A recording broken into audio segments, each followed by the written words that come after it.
Bonjour à toutes et à tous. Mes chers collègues, nous sommes réunis cet après-midi pour évoquer ensemble la question des actes antisémites dans les établissements d'enseignement supérieur. Et je remercie vivement pour leur disponibilité Monsieur Laurent Champanet, président de la Conférence des grandes écoles, donc, acronyme CGE, Monsieur Michel Deneken, président du DIS, Monsieur Emmanuel Duflot, président de la Conférence des directeurs des écoles françaises d'ingénieurs, CDFI, et Monsieur Guillaume Gelé, président de France Université. Les récentes accusations d'actes antisémites à Sciences Po Paris dans le cadre d'une manifestation étudiante pro-palestinienne non déclarée nous préoccupent et nous conduisent à nous interroger plus généralement sur la question de la montée des actes antisémites dans l'enseignement supérieur, dans un contexte que nous savons extrêmement tendu et alors que ce phénomène s'observe, hélas, dans toute la société. Les établissements de l'enseignement supérieur sont des lieux de transmission et de création du savoir, dont la mission est aussi de former des citoyens éclairés et de faire vivre notre démocratie. Il est essentiel qu'ils puissent continuer à remplir ce rôle et que notre jeunesse puisse y étudier, y débattre et s'y épanouir sereinement, loin de toute forme d'antisémitisme, de racisme ou de séparatisme.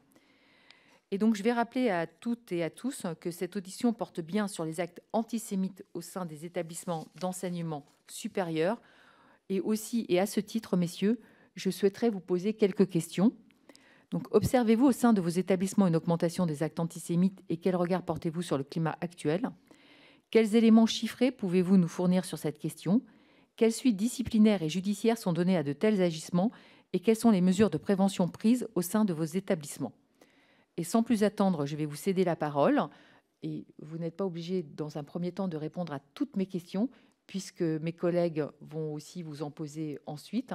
Et donc, vous pourrez à nouveau y répondre et brosser le constat et les solutions qui pourraient être envisagées.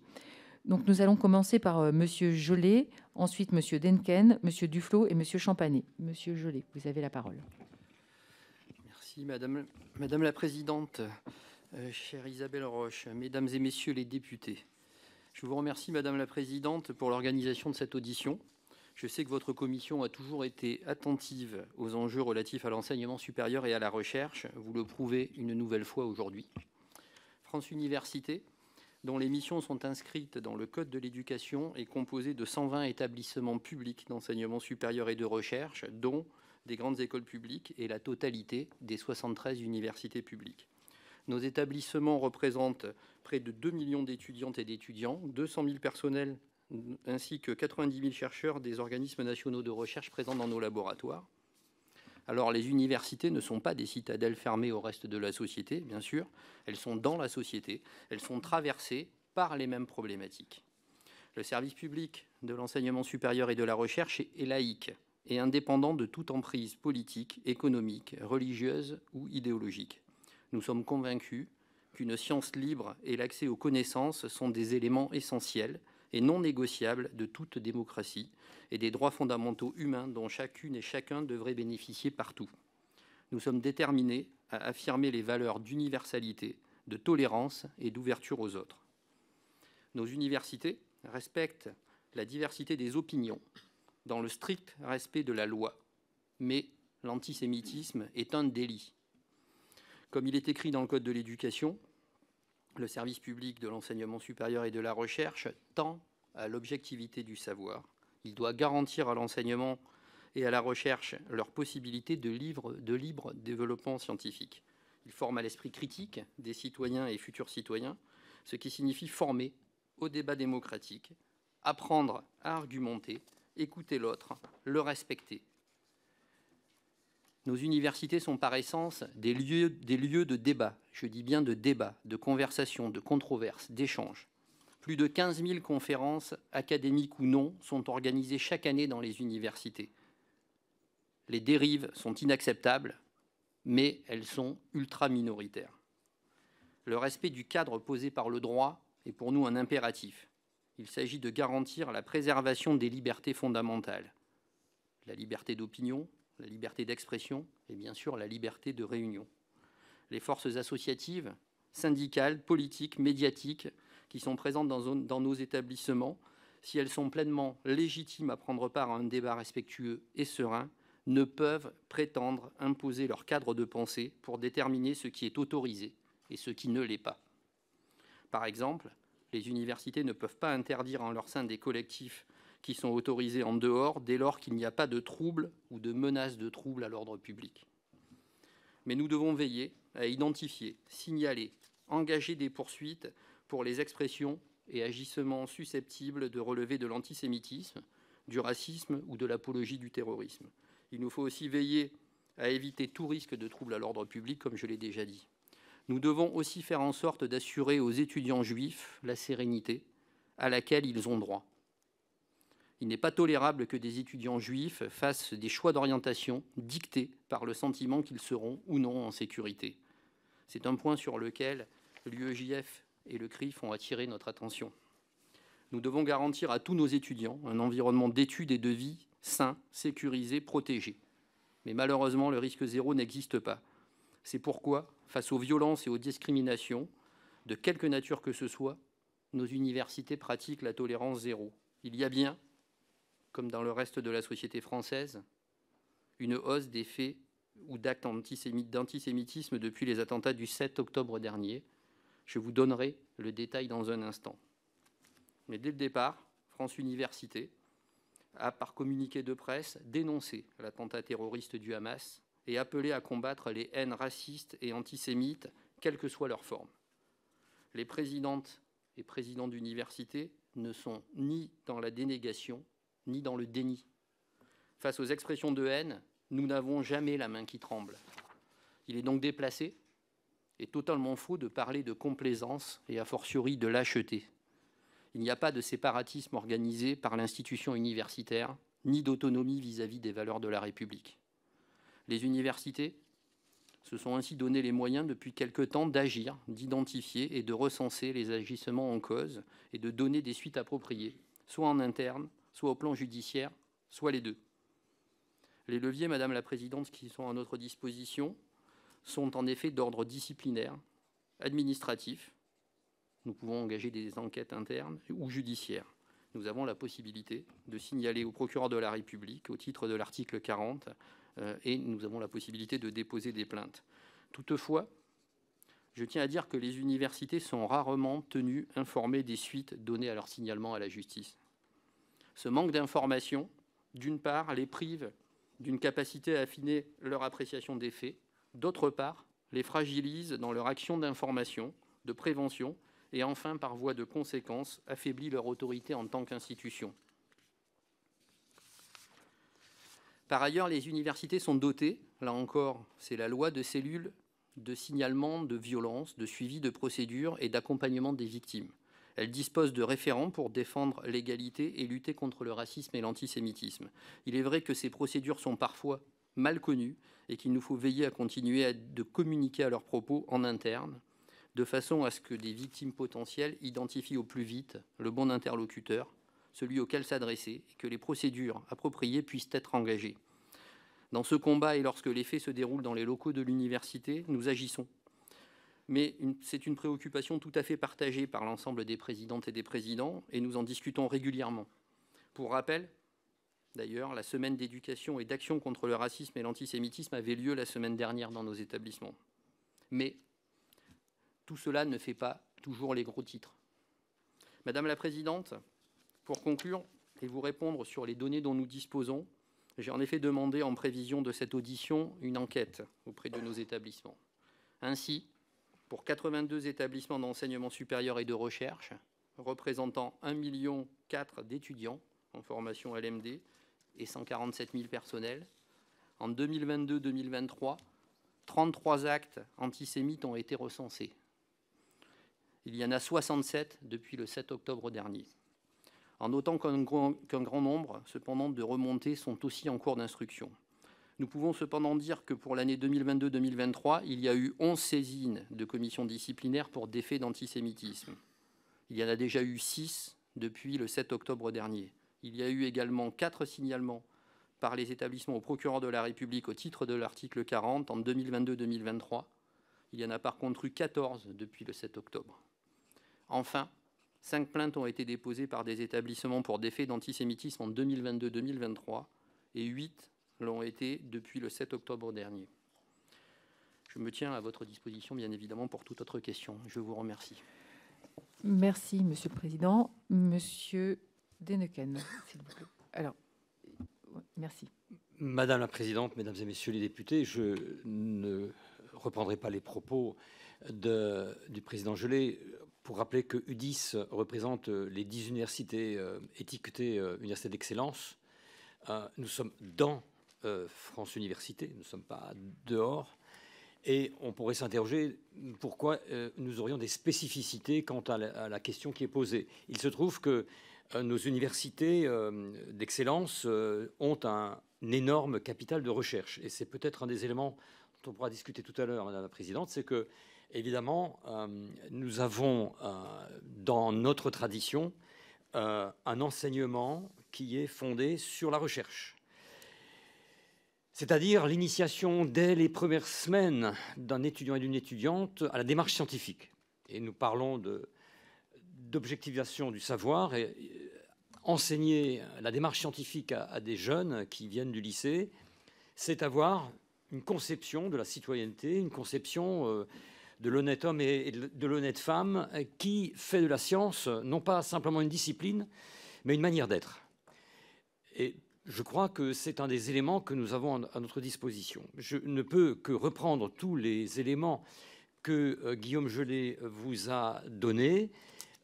Il se trouve, si vous le permettez, que pendant 30 secondes, je parle de mon université Strasbourg, qui est une université qui est la seule université qui a la médaille de la résistance avec Rosette, pour vous dire que je suis malheureusement la seule université de France qui a connu, il y a 2 mois, des violences physiques contre les étudiants juifs. Il n'y a eu que des propos, ce qui est déjà très grave. À Strasbourg, nous avons eu des voies de fait.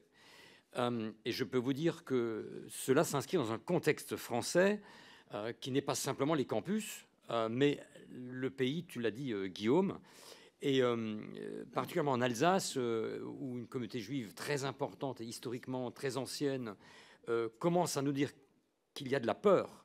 Pour moi, c'est un marqueur extrêmement inquiétant parce que ce n'est pas du tout dans notre tradition.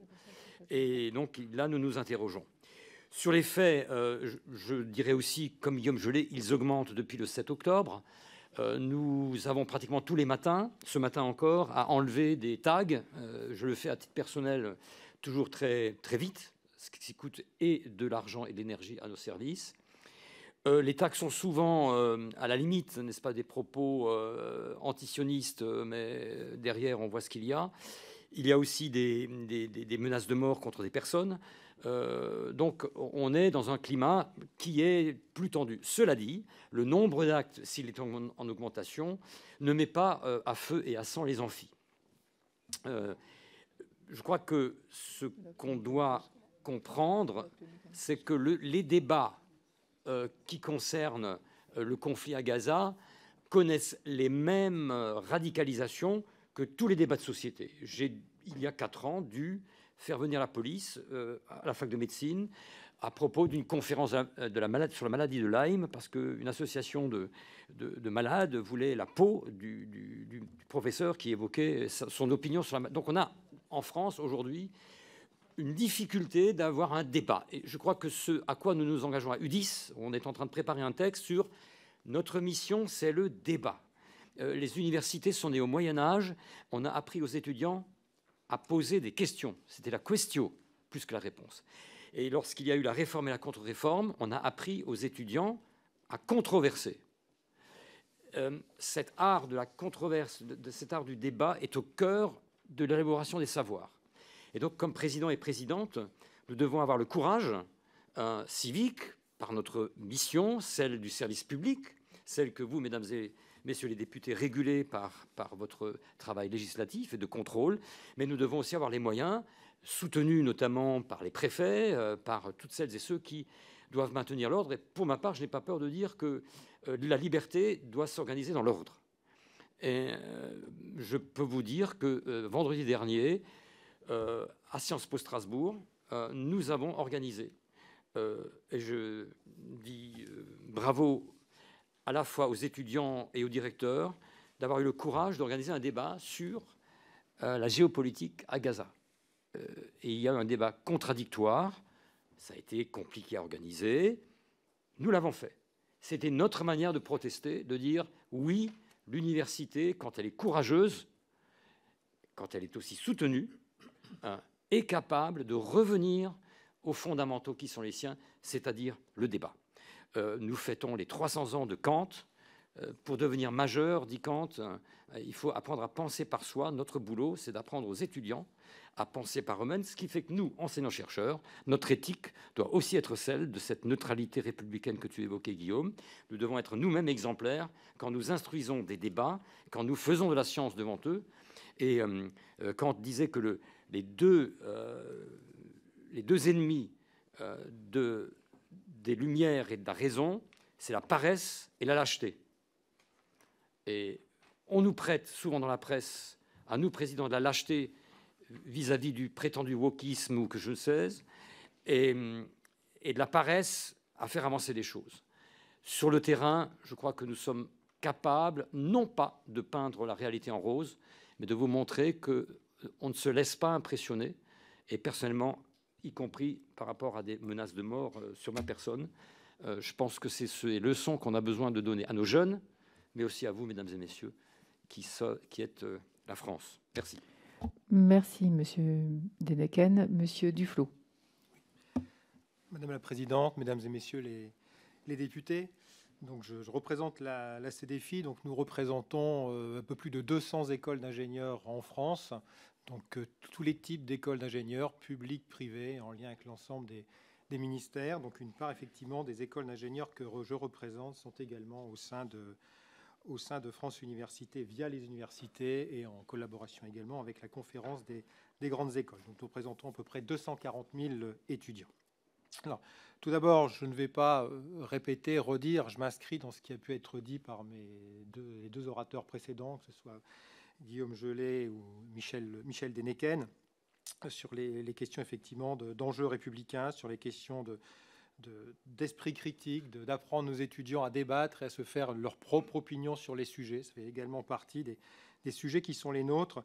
Je voudrais y ajouter pour les écoles d'ingénieurs quelque chose qui va se traduire au sein d'un élément qui est un stage obligatoire à l'international, la question très forte de l'interculturalité que nous portons. C'est que l'ingénieur de demain, de façon à pouvoir accomplir ses tâches, va devoir travailler avec l'autre, avec quelqu'un d'une autre culture, d'un autre pays. Et il y a un apprentissage très fort, une initiation très forte dans nos écoles sur ce point-là, qui vient s'ajouter finalement aux questions de savoir réfléchir par soi-même, comme on a pu le dire tout à l'heure. Donc cette question culturelle, finalement, de comprendre l'autre, elle est au cœur de nos écoles. Alors nos écoles sont je vais reprendre également notre point néanmoins, c'est que nos écoles sont bien au cœur de la société et donc elles sont le cœur de la loi, elles respectent la loi. C'est important de le dire, de la rappeler. On ne peut pas faire moins, mais on ne peut pas faire plus, mais on ne peut pas faire moins non plus.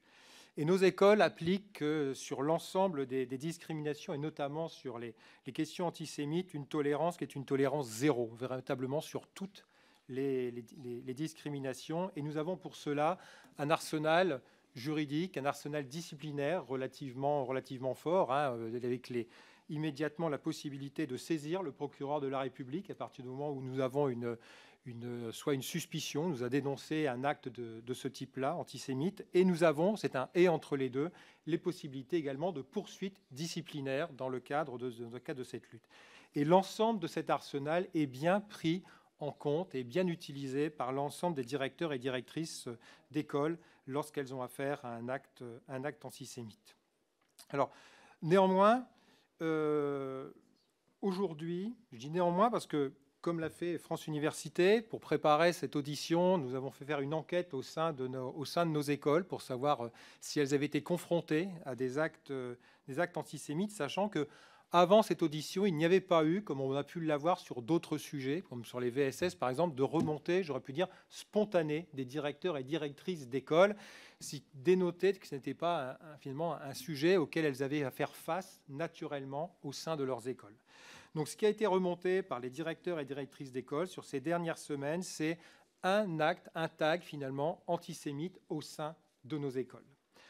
Alors, nous ne sommes pas naïf, hein, c'est-à-dire que nous sommes des écoles au sein de la société, c'est-à-dire que quand bien même les actes, là on est sur un acte, alors c'est déjà intolérable qu'il y en ait un, bien évidemment, mais pour autant tous les courants de la société traversent nos écoles, donc nous sommes toujours dans une démarche d'accompagnement de l'ensemble de nos étudiants lorsqu'ils vont réaliser, lorsqu'ils vont organiser un certain nombre de manifestations, et je dirais que c'est peut-être une des forces, mais également une des approches que l'on peut avoir, c'est d'organiser finalement ces débats, c'est d'organiser également, d'accompagner l'ensemble des associations étudiantes avec lesquelles, compte tenu également d'une taille petite, voilà, nous sommes en proximité assez forte, c'est de les accompagner sur l'organisation, également les former sur ce qu'elles peuvent dire ou pas. Je reviens sur le fait que nos écoles sont un espace de droit et nos étudiants doivent effectivement, dans ce qu'ils organisent, effectivement s'inscrire totalement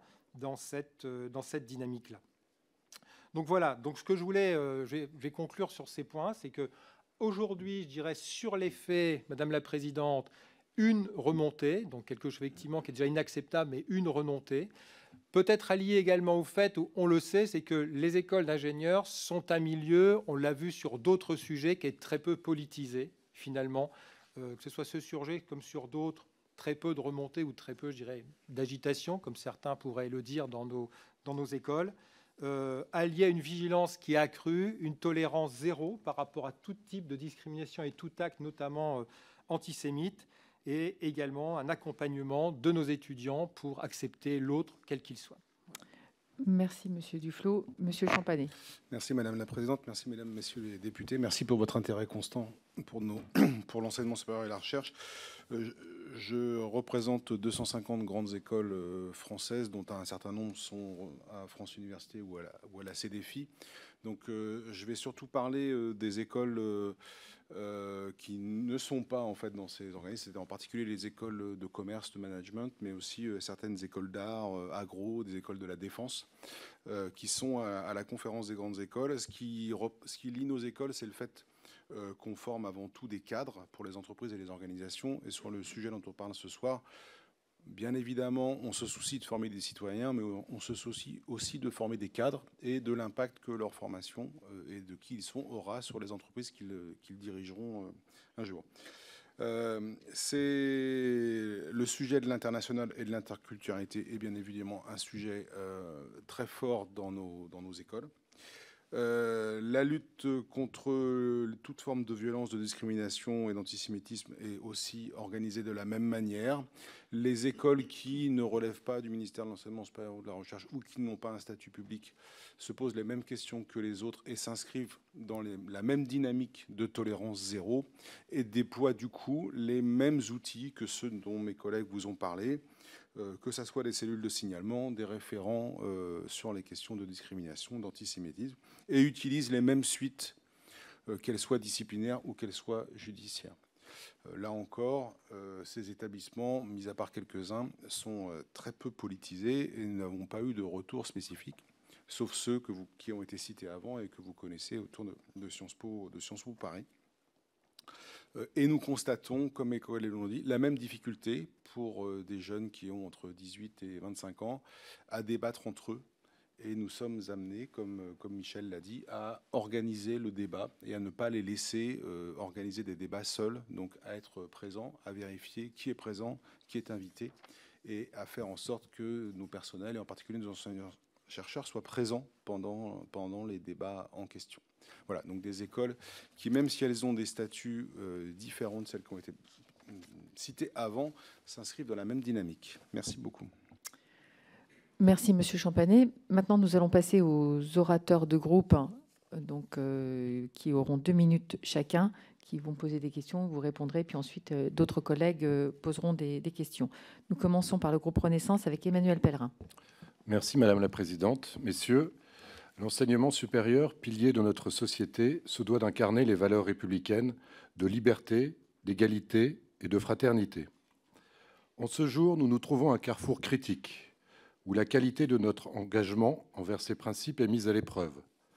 Il est impératif que nos établissements supérieurs restent des lieux où chaque étudiant, quelles que soient ses origines ou ses croyances, se sente respecté et valorisé.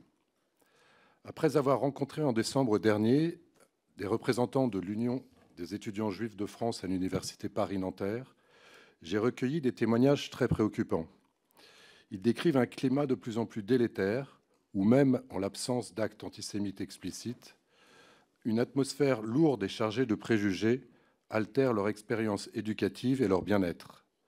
Depuis le 7 octobre, cette tension n'est plus simplement une ambiance, mais un antisémitisme manifeste se traduisant par une série d'incidents inacceptables, marquant une escalade dangereuse. Pour rappel, le 28 septembre dernier, le Parisien publiait un article attestant que 9 étudiants juifs sur 10 ont été victimes d'actes antisémites au cours de leur scolarité. J'ai alors immédiatement interpellé le gouvernement lors d'une QAG. Ces événements ne sont pas seulement alarmants pour la communauté juive, ils sont une sonnette d'alarme pour nous tous, signalant une érosion des principes de respect, de diversité et de tolérance dans nos institutions. La lutte contre l'antisémitisme relève de notre responsabilité collective. Face à cette urgence, ma question se veut directe et cherche à obtenir des réponses claires et des engagements fermes. Quelles actions concrètes et immédiates vos établissements prévoient-elles d'adopter pour garantir un environnement académique sûr et inclusif pour tous les étudiants? Merci infiniment. Merci, monsieur le député. Pour le Rassemblement national, Julien Audoul. Merci, Madame la Présidente, Messieurs les Présidents. Les Français de confession juive ont peur. Et les étudiants juifs ont peur aujourd'hui dans notre pays. Depuis le 7 octobre, on voit et on constate une recrudescence, une explosion des actes, des intimidations, des agressions contre nos compatriotes de confession juive. Ces actes, malheureusement, ne sont pas nouveaux. Ça fait bien longtemps que l'antisémitisme s'est niché dans les universités, bien longtemps aussi que les responsables que vous êtes, que les responsables publics détournent le regard et minimisent ces faits. Très clairement, on se rappelle qu'en 2019, un rescapé de la Shoah, aujourd'hui décédé, M. Benjamin Orenstein, qui a voulu tenir une conférence à l'université de Lyon 2, avait été agressé au cri de mort à Israël par certains étudiants. On se rappelle qu'en février 2020, des caricatures antisémites avaient été retrouvées taguées à la Sorbonne. En février 2021, plusieurs étudiants de l'IEP de Strasbourg avaient été sanctionnés pour avoir chanté des chants nazis évoquant l'extermination des Juifs. En février 2022, l'inscription « Hitler tel meilleur » était taguée sur les murs de l'université à Nanterre. Tout ça, ce n'est pas des faits divers. C'est la montée d'un antisémitisme dont vous n'avez pas évoqué d'ailleurs les causes et les auteurs. C'est l'idéologie islamo-gauchiste, l'islamisme, qui aujourd'hui gangrène nos universités comme bon nombre de secteurs de notre société. Donc moi, ma question, elle est très claire. J'ai bien entendu la controverse. Pour moi, on ne controverse pas avec des islamistes. On ne controverse pas avec la haine des Juifs. Il n'y a pas de controverse possible avec ceux qui pactisent et qui considèrent que le Hamas sont des résistants. Voilà, ne vous en déplaise. Donc ma question est très claire. Elle s'adresse un peu plus à M. Gelé, qui avait pris position très clairement contre Marine Le Pen en 2017 et 2022, avec beaucoup de force. Ma question est très claire. Quand allez-vous prendre position contre l'islamo-gauchiste qui constitue le carburant de la haine des Juifs ? Merci, monsieur le député. Je rappelle que cette audition est consacrée aux actes antisémites dans l'enseignement supérieur. Pour LFI, Paul Vannier. Merci, Madame la Présidente. Je voudrais d'abord faire mien les mots des doyens et directeurs des centres de recherche de Sciences Po pour dénoncer avec eux toutes les formes d'exclusion, de discrimination, d'antisémitisme, de racisme, d'islamophobie et de violence. Face au racisme et à l'antisémitisme, il n'y a pour un républicain d'autres attitudes possibles que celle d'une vigilance permanente et d'une intransigeance absolue.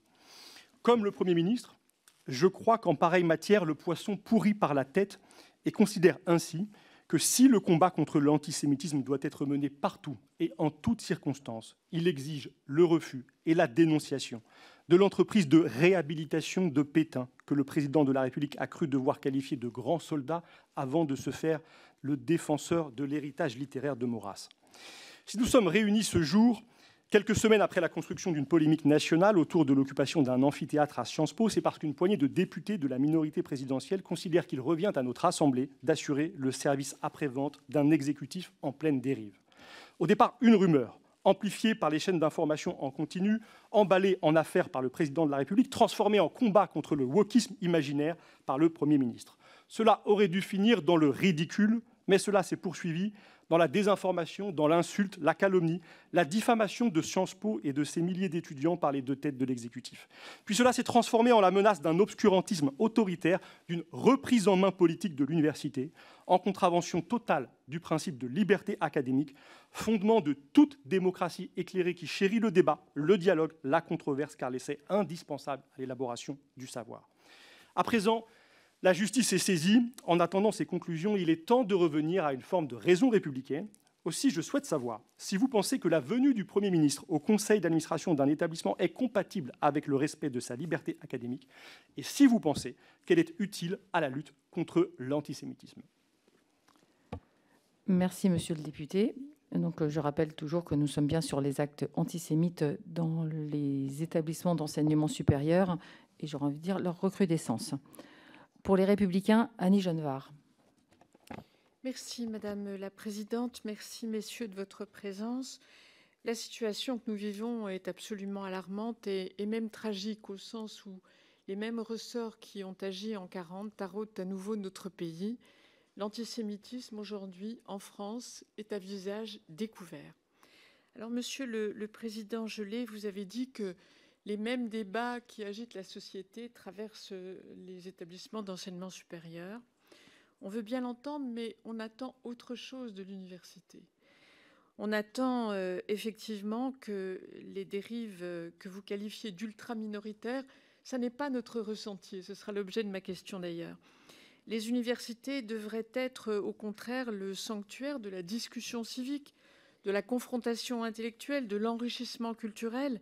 Et nous avons le sentiment que trop de lieux d'enseignement supérieur sont devenus l'antre de la radicalité et de l'intolérance. Alors, on est surpris, je vous l'avoue, je suis surprise par la modestie des chiffres que vous rappelez, que vous avez rappelés les uns et les autres, quand 91% des étudiants de confession juive se disent avoir été victimes d'actes antisémites.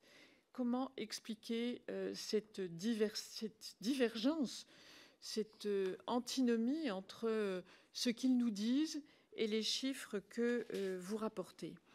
Alors, l'heure est d'autant plus grave que les réactions d'une partie de la classe politique encouragent une forme d'antisémitisme en France. Cette gauche radicalisée qui tente à taire, à minimiser, à justifier l'antisémitisme à l'université participe à organiser la discrimination contre les juifs dans notre pays.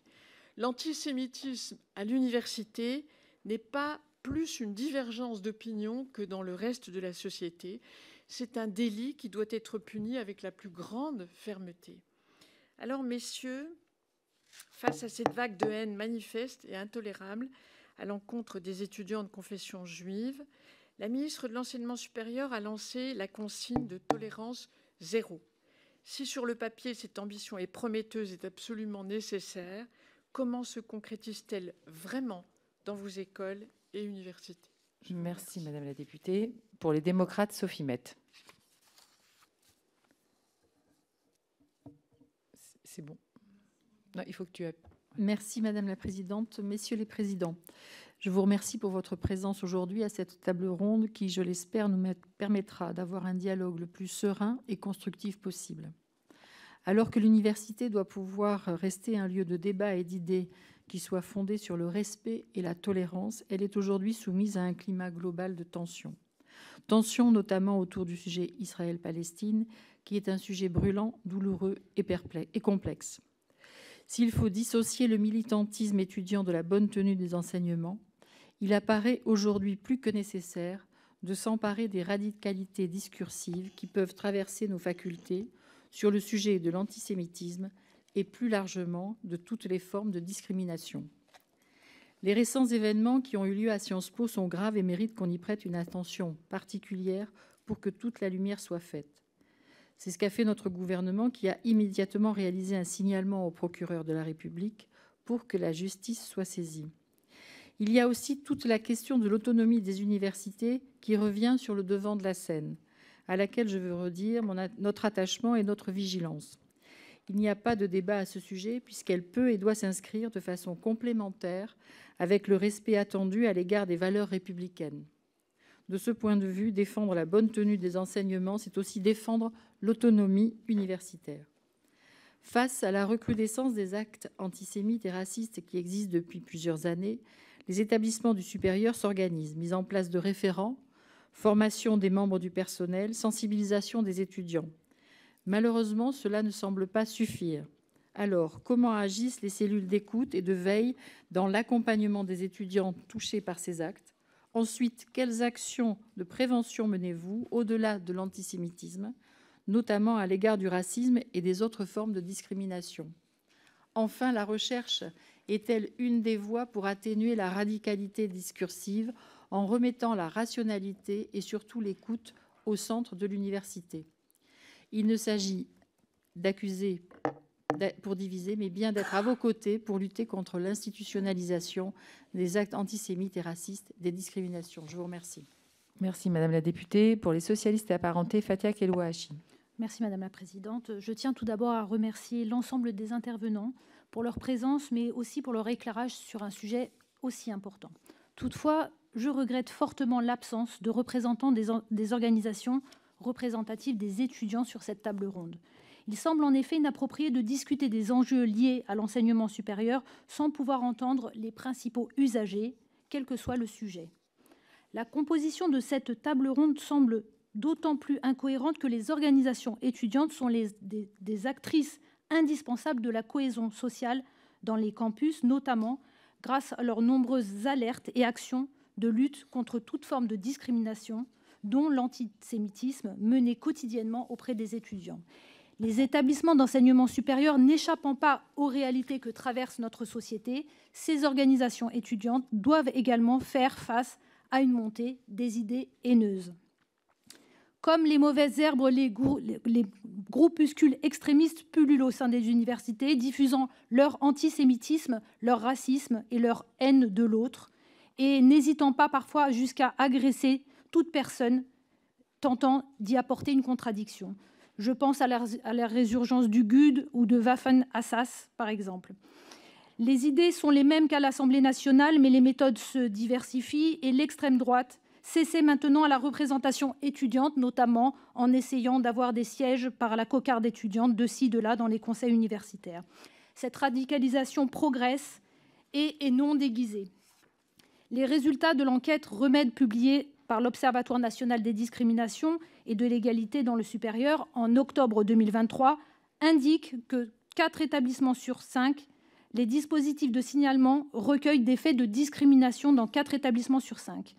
Ces discriminations sont souvent liées à l'origine, à un sentiment religieux et en englobant bien sûr le racisme, l'antisémitisme, l'islamophobie, ce qui correspond à 2-3 signalements, comme vous l'avez dit, par établissement et par an.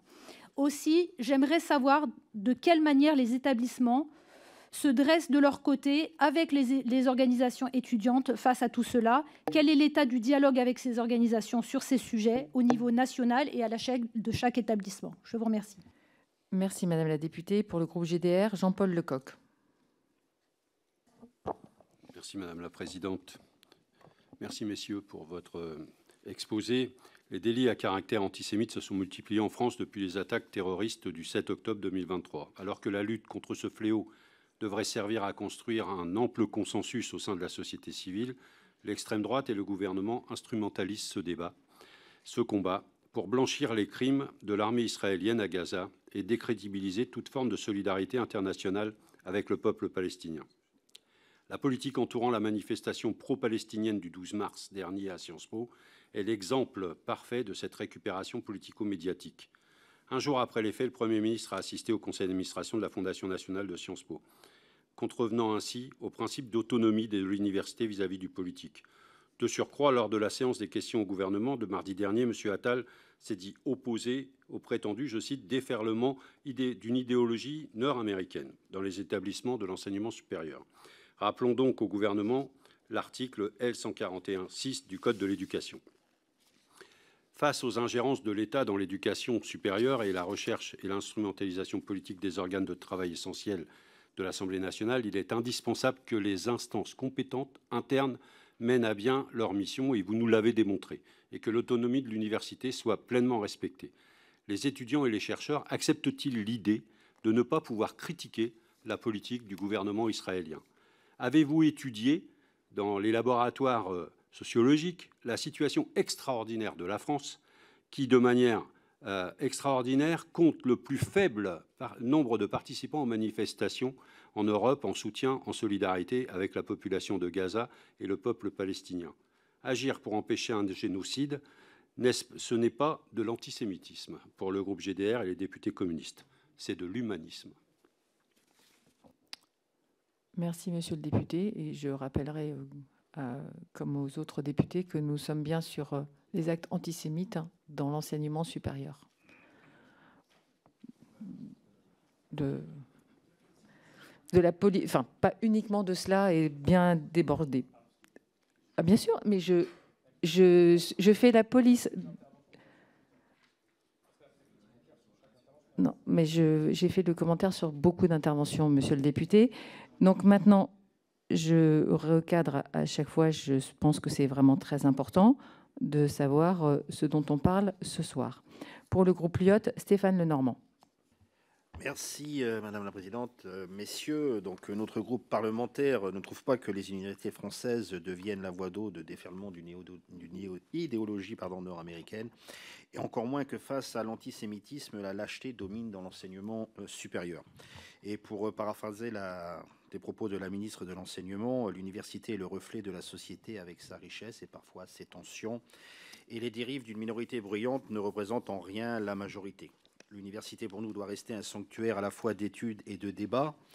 Et les présidents d'établissements que vous êtes ou que vous représentez sont mobilisés contre l'antisémitisme et toutes les formes de discrimination. Vous avez notre soutien dans cette tâche qui doit être celle aussi qui doit nous motiver. Alors oui, depuis les attaques du Hamas du 7 octobre et la riposte d'Israël, les actes antisémites se multiplient en France. C'est inacceptable. Notre groupe les déplore. Mais nous avons aussi connu dans un passé pas si lointain ce genre de phénomène. Alors je crois que nous devons tous être mobilisés pour vous apporter le soutien pour que l'on puisse créer les conditions favorables de retrouver un climat serein dans nos universités. C'est complexe. Vigilance, détermination, respect de la loi sont ce qui doit nous amener et surtout pas jeter de l'huile sur le feu. Donc je me poserai un peu dans cet état d'esprit quelques questions. La première, j'aimerais connaître votre analyse sur la formation des référents racisme-antisémitisme qui était une des mesures mises en place en 2021. Avec le recul, est-ce que les formations sont suffisantes et est-ce que cela a un effet? Par ailleurs, vous avez évoqué les dépôts de plaintes pour des actes antisémites. Est-ce que, à votre avis, avec le recul, c'est quelque chose qui est pertinent? Enfin, avec votre analyse et votre expertise, quelles seraient les mesures supplémentaires que vous attendriez des législateurs ou du gouvernement pour vous aider dans votre tâche? Et enfin, que pensez-vous de la collaboration entre les universités et les grandes écoles sur ce sujet, et notamment sur la prévention des risques de discrimination et de l'antisémitisme? Merci. Merci, monsieur le député. Messieurs, c'est à vous pour des réponses. Et ensuite, nous aurons à nouveau des questions de mes collègues. Monsieur Gelé. Je pense qu'on va se distribuer la parole. Oui, tout à fait, de façon assez concise, si vous le voulez bien, que nous puissions prendre les autres orateurs ensuite. D'accord. Donc, je vais commencer par une réponse donc à la première question qui concernait notamment les propositions que nous pouvons faire donc pour améliorer les dispositifs. Donc notamment, je voudrais quand même juste dire que effectivement, ça a été souligné par monsieur le député également, nos universités n'ont pas attendu donc octobre dernier pour réagir. Donc, et nous avons mis en place déjà depuis effectivement plusieurs années, donc 2021 pour de nombreuses universités, mais pour certaines, donc bien avant, des référents sur les questions de racisme et d'antisémitisme. Nous avons aussi créé des réseaux de recherche, comme le réseau de recherche sur le racisme et l'antisémitisme qui regroupe 8 universités françaises et d'autres structures de recherche, bien évidemment, qui travaillent donc sur ces questions. Nous avons travaillé avec, bien sûr, le gouvernement pour la mise en place d'un certain nombre, on va dire, de moyens pour pouvoir améliorer la gestion de ces cas donc de racisme et d'antisémitisme. Nous avons notamment donc travaillé avec le ministère sur la charte de l'engagement dès 2009, celle sur l'égalité des hommes et des femmes, mais qui a été après étendue à la lutte contre les discriminations. Nous avons créé, donc je vous l'ai dit, ces réseaux de référents. Nous avons créé les cellules d'écoute et de signalement dans les établissements qui sont des structures obligatoires dans tous les établissements. Et nous avons créé à France Université des guides et des vadémécums. Donc par exemple, un contre la haine et les discriminations anti-LGBT, un contre le racisme et l'antisémitisme spécifique, donc pour savoir surtout reconnaître, dénoncer et surtout agir. Je voudrais dire aussi que France Université organise la formation des présidents d'université et édite aussi un guide qui s'appelle « Compétences et responsabilités des présidentes et présidents d'université » dans lesquels ces sujets sont clairement abordés pour donner aux dirigeants d'université qui sont élus et qui viennent de prendre leurs fonctions les éléments pour pouvoir agir aussi sur ces questions. Alors, bien évidemment, on peut aller beaucoup plus loin et la situation actuelle nous impose de regarder comment apporter des réponses donc sur des dispositifs qui peuvent ne pas être assez connus non plus des étudiants. C'est une discussion que j'ai eue avec le président du CRI vendredi dernier, notamment, sur cette question de dire oui, mais vous avez des cellules de signalement, mais les étudiants donc ne les saisissent pas. Et c'est vrai que les étudiants se tournent peut-être plus vers des associations qui le représentent. Et donc une des premières réponses, c'est déjà de travailler collectivement avec les associations, l'administration de l'université, pour arriver effectivement à récupérer au niveau de l'administration générale de l'université et bien sûr donc des présidences, l'ensemble des éléments le plus tôt possible. Donc il y a donc à améliorer la coordination que l'on a avec les associations étudiantes sur ces différentes questions et surtout celles qui représentent donc notamment les communautés qui sont les plus soumises au racisme ou à l'antisémitisme, bien évidemment. Nous avons aussi bien sûr à travailler sûrement mieux avec le ministère de la Justice et regarder comment on peut, avec également la force publique, avoir des relations un petit peu plus fluides sur un certain nombre de questions. Ce qui nous manque, je l'ai dit dans mon propos liminaire, ce sont aussi des remontées pour pouvoir améliorer nos dispositifs et pour pouvoir aussi convaincre les victimes que nous sommes efficaces et que nous sommes en capacité de leur apporter une réponse. Et ça, c'est vraiment, je crois, un des problèmes sur lesquels il nous faut travailler avec le gouvernement pour regarder comment nos universités donc, pourraient avoir, par exemple, au niveau du parquet, un référent sur les questions d'enseignement supérieur que l'on puisse saisir donc de façon rapide et qui connaissent bien l'écosystème et ce qui le traverse.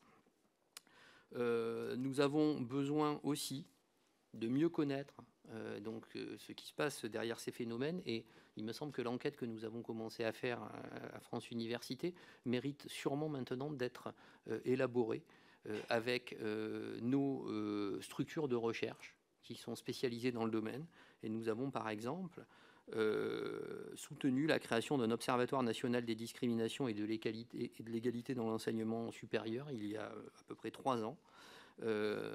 Et je pense que cette question-là, c'est une question sur laquelle il faut que nous puissions le mobiliser pour avoir des données fiables et surtout des chercheurs qui derrière se saisissent de ces données. Ce qui veut dire qu'effectivement, il y aura une question sûrement de moyens à mobiliser là-dessus, mais je crois que nous pouvons, au vu de l'enjeu, absolument régler cette question. Voilà sur les on va dire les réponses sur ce qu'on pourrait faire peut-être pour s'améliorer. Nous sommes bien évidemment complètement ouverts à des propositions de votre part et de la part de l'ensemble peut-être des personnes qui nous écoutent pour être plus efficace. Je vous le redis à nouveau, nos universités sont pleinement engagées, leurs présidentes et leurs présidents sont pleinement engagés, ce que nous voulons, c'est qu'effectivement le climat le plus serein donc puisse être retrouvé dans nos établissements pour l'ensemble de nos étudiants. Et je suis d'accord avec un certain nombre de remarques qui ont été formulées autour de cette table. Bien évidemment, il n'est pas tolérable qu'une partie des étudiants juifs ne se sentent pas en sécurité dans nos établissements. Il n'est pas tolérable que n'importe quel étudiant ne se sente pas en sécurité dans nos établissements. Et donc, nous devons arriver maintenant à effectivement trouver ces solutions. Vous nous avez après interrogé sur les liens peut-être avec des affaires qui étaient des affaires précédentes concernant l'islamo-gauchisme. Je pense qu'il y a, monsieur le député, donc sur ces questions, beaucoup d'amalgames qui sont faits. Les universités, je l'ai dit, sont traversées par toutes les questions de la société. Les étudiants organisent à un moment un certain nombre de rencontres, de tables rondes, de conférences invitées. Quand il y a des dérapages, donc nous essayons de les traiter. Mais ce que je voudrais dire, c'est qu'il y a 15 000 conférences donc, organisées dans nos universités. Donc les cas dont vous faites porte-parole donc correspondent à combien? Une dizaine. Je pense qu'il faut, à un moment donné, arrêter peut-être de stigmatiser pour 10 événements qui sont traités. Et la plupart de ces événements ont été reportés, ils n'ont pas été annulés.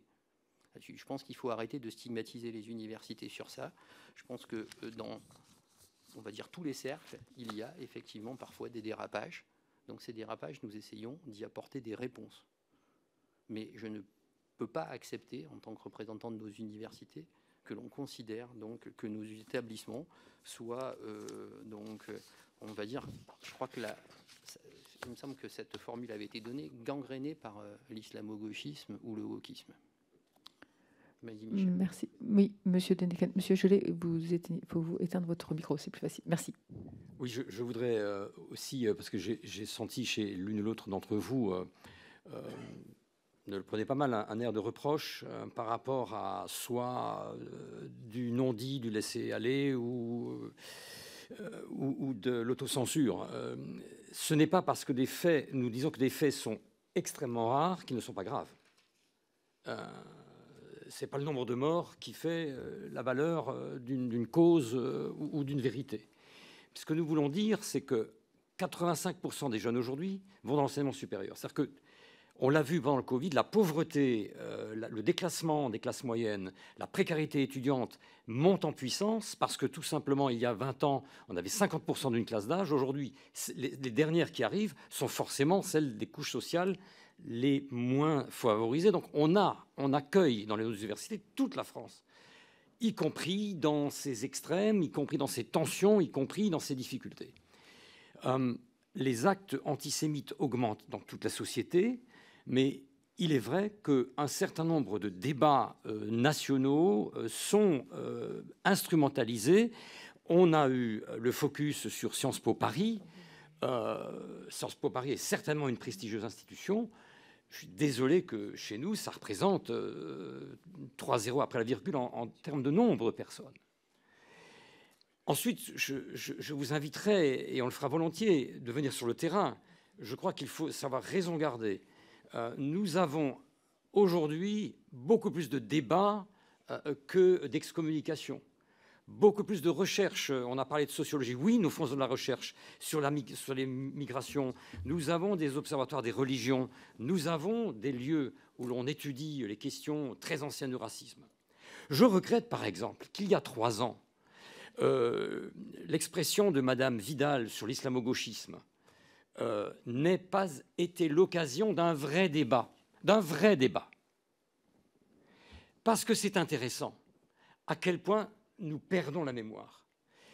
Si je voulais être provocateur, je vous rappelle qu'en 1920, la conférence de Bakou avait évoqué la convergence entre l'idéal coranique et l'idéal marxiste. il y a eu des textes extraordinaires. Moi, j'étais prêt à faire un débat avec nos historiens, non pas pour dire qu'il y a de l'islamo-gauchisme aujourd'hui, de dire que des réflexions sur un certain nombre de solidarités politiques des uns et des autres sont intéressantes et apparaissent. Donc, nous demandons aussi à la représentation nationale de donner une image des débats qui donnent à nos étudiants envie d'être comme vous, c'est-à-dire des femmes et des hommes raisonnables qui sont capables d'échanger des idées extrêmement opposées et qui sont capables de dire « nous convergeons à la même République ». Je continue de penser que sur mon campus, il y a des kippas, il y a des voiles. C'est des adultes, on n'est pas à l'école. Ces gens se causent. Encore une fois, les tensions existent, mais ce qui fait l'écume de la presse et des instrumentalisations plus ou moins calculées n'est pas notre quotidien. Et ça ne nous aide pas quand on force le trait et quand on caricature. Notre lutte, tous les jours, c'est de doubler des profs. Savez-vous, mesdames et messieurs les députés, que nos INSPE ne recrutent plus de profs parce qu'ils ne se sentent pas soutenus. Ils ont peur d'un certain nombre d'opinions, d'un certain nombre de groupes. Notre lutte, elle doit commencer avec la formation des profs en maternelle. C'est là que le débat, c'est là que la société plurielle se construit. Je n'ai pas de leçon à vous donner, je suis un simple électeur, mais comme universitaire, j'assume les faiblesses de ce qu'est une université. C'est un lieu fragile, complexe, ouvert sur le monde. Nous ne sommes pas dans des tours d'ivoire. Notre idéal universitaire est un idéal d'ouverture que la liberté de parole parfois confine à une langue qui se devient intolérable. Nous avons des moyens. Et puis, juste pour l'autre question que tu as évoquée, Guillaume, nous saisissons systématiquement les procureurs de la République. Nous demandons à nos doyens, à nos directeurs d'institut, de nous faire remonter les faits. Et je dirais aussi à Madame la députée, ce n'est pas nous qui avons organisé le panel, mais je peux vous dire que nos représentants étudiants dans mon université ont le 06 du président et de notre vice-présidente étudiante. Je suis en dialogue permanent avec eux et je vous le dis, je ne fais aucun classement entre les représentants étudiants. Chez moi, ça va de solidaires à unis en passant par les étudiants musulmans. Ils ont tous droit, puisqu'ils sont élus, au téléphone du président. Ça ne veut pas dire que je suis d'accord avec eux, mais ils ont aussi le droit d'être éduqués à la citoyenneté quand ils portent des projets politiques, quels qu'ils soient. Nous devons leur apprendre à se mettre autour d'une table pour gérer le Crous, pour gérer un conseil d'administration. Donc, notre boulot, c'est aussi ça, lutter contre l'antisémitisme. C'est tous les jours organiser le vivre ensemble. Et les universités ne sont pas le plus mauvais endroit en France, que vous le croyez ou pas. Merci, Monsieur Denken. Je voudrais bien revenir sur quelques chiffres et puis répondre à Madame la députée Genevard donc sur les explications peut-être là-dessus. Je pense que Michel, tu m'as tendu une perche effectivement qui est assez importante puisque dans les échanges que j'ai pu avoir vendredi avec le président du CRIF, on a comparé les données entre les universités et les données nationales. Donc sur l'augmentation du nombre de cas d'antisémitisme. Et il me disait qu'au niveau national, c'était multiplié par 4 entre l'année précédente et les événements depuis le mois d'octobre dernier. Dans nos universités, d'après notre enquête, nous sommes à un peu plus de 2. Donc ce qui veut dire que nos universités, c'est beaucoup trop, hein, encore une fois, sont le reflet de la société. Donc il existe ces cas d'antisémitisme, mais pour le moment, on n'est pas sur des nombres qui sont supérieurs à la moyenne nationale. Je pense qu'il faut quand même avoir ça à l'esprit. C'est pour ça que j'insiste vraiment sur ces cas-là. Alors après, dans ces données, effectivement, pourquoi il y a peut-être moins de signalements au procureur, donc pourquoi il y a parfois moins de plaintes. Nous sommes dans des processus où nous n'avons pas tout le temps les éléments pour pouvoir faire un signalement au procureur ou pour pouvoir déposer une plainte. Nous n'avons pas toujours connaissance dans une population étudiante des étudiants qui ont tenu des propos, par exemple, antisémites. Nous avons parfois des étudiants qui ne veulent pas porter plainte de façon individuelle, et quand ils veulent porter plainte de façon individuelle, nous les accompagnons, mais l'établissement ne se substitue pas du coup à l'étudiant. Donc ça fait partie des éléments importants. Donc c'est pour ça que nous avons des différences dans l'interprétation de ces chiffres, et c'est pour ça qu'il me semble important de poursuivre cette enquête, peut-être de façon plus scientifique, et d'analyser aussi ces débats de façon plus scientifique avec des chercheurs. Donc je crois que vraiment une des propositions, c'est aussi une meilleure connaissance de ce qui se passe dans nos universités, mais peut-être aussi plus largement dans la société, et utiliser aussi tout le potentiel de recherche de notre pays pour essayer d'apporter des éléments de réponse donc, aux politiques qui pourront s'en saisir et prendre les bonnes décisions. Merci, Monsieur Gelé. Monsieur Champanet, alors. Ouais, juste pour compléter ce qui vient d'être dit, hein, on a effectivement beaucoup de signalements qui sont très mal formulés et qui souhaitent rester anonymes et qui sont inexploitables pour nous. Et surtout, on a une très mauvaise connaissance de ce qu'est la justice, de la différence entre la discipline et la justice. On est obligé de faire des explications pour ça. Quelqu'un a posé la question de savoir quel lien il y avait entre universités et grandes écoles. Sachez que déjà, on partage les mêmes outils, mais nos juristes sont aussi connectés entre eux et observent ce qui se passe chez les uns, chez les autres sur ces sujets-là. Et puis, dernier élément sur comment est-ce qu'on agit contre ces actes, il y a un point dont on n'a pas parlé, c'est que la tolérance zéro, elle s'applique aussi à nos personnels. Et que donc, on dénonce aussi et on se bat contre le comportement de nos personnels, qu'ils soient enseignants, enseignants-chercheurs ou personnels administratifs et techniques, entre eux et dans leurs relations avec les étudiants. Merci. Merci, Monsieur Champanet. Monsieur Duflot. Oui, sur ce sujet, effectivement, d'un ressenti différent par rapport à des chiffres. Sur ce sujet, comme sur d'autres, ce que l'on peut remarquer, c'est que dès qu'on est face à des différents types de discrimination, alors nous mettons en place des référents, nous mettons en place des cellules d'écoute, nous communiquons sur les dispositifs effectivement que nous mettons en place de façon à lutter contre ces discriminations, voire à punir ces discriminations. Ce que l'on peut remarquer tout de même dans nos écoles, c'est que nos étudiants ne s'en saisissent pas. C'est-à-dire que le vrai sujet pour nous aujourd'hui, c'est de faire en sorte que nos étudiants se saisissent de ces dispositifs, comme ce qui a été dit, pour nous faire remonter qu'il y a eu une discrimination, il y a eu pour le coup dans ce sujet un acte antisémite, des paroles ou des actes, de façon à pouvoir déclencher tout l'arsenal dont j'ai pu parler tout à l'heure. Et donc, il y a certainement un travail de confiance à avoir de notre part pour que ces étudiants et étudiantes puissent saisir la cellule d'écoute. Il y a également un travail de proximité qui est fait avec les associations, pour le coup, on en parlait, les associations étudiantes, puisque dans les écoles d'ingénieurs, on travaille, je dirais, il y a les représentations telles qu'on peut les avoir à l'université, on n'est pas sur le même mode, mais on travaille beaucoup avec des associations étudiantes, notamment avec les bureaux des élèves, les bureaux des sports, voilà, qui font office également de représentation. Et ce que l'on remarque, c'est que cette proximité, ces associations permettent un travail qui est cette fois-ci beaucoup plus fin, et le canal de communication s'ouvre finalement de manière beaucoup plus forte également. Et c'est souvent d'ailleurs par ce biais-là que nous avons des remontées qui nous permettent de faire des signalements aux procureurs et de lancer des procédures disciplinaires. Maintenant, je reviens sur ce qui a été dit, c'est que tant qu'on n'y a pas été confronté, la différence entre le disciplinaire et le judiciaire n'est pas simple forcément pour les établissements à comprendre, mais également il faut le faire comprendre aux personnes qui ont subi un préjudice. Et là, de nouveau, on est sur un travail de formalisation, sur un travail d'éducation, d'explication à toutes ces personnes pour de nouveau les convaincre d'aller finalement au bout du processus pour pouvoir porter plainte, pour que l'établissement puisse porter plainte également et lancer une procédure disciplinaire. Voilà. Merci, Monsieur Duflot. Nous allons passer à la suite des questions et nous commençons par Caroline Yadan. Pour 1 minute. Merci Madame la Présidente. L'attaque terroriste du 7 octobre, on l'a dit, et ses conséquences ont malheureusement contribué à accentuer l'existence d'un antisémitisme délétère au sein de nos établissements d'enseignement supérieur. Or, pour lutter contre l'antisémitisme, il faut l'identifier.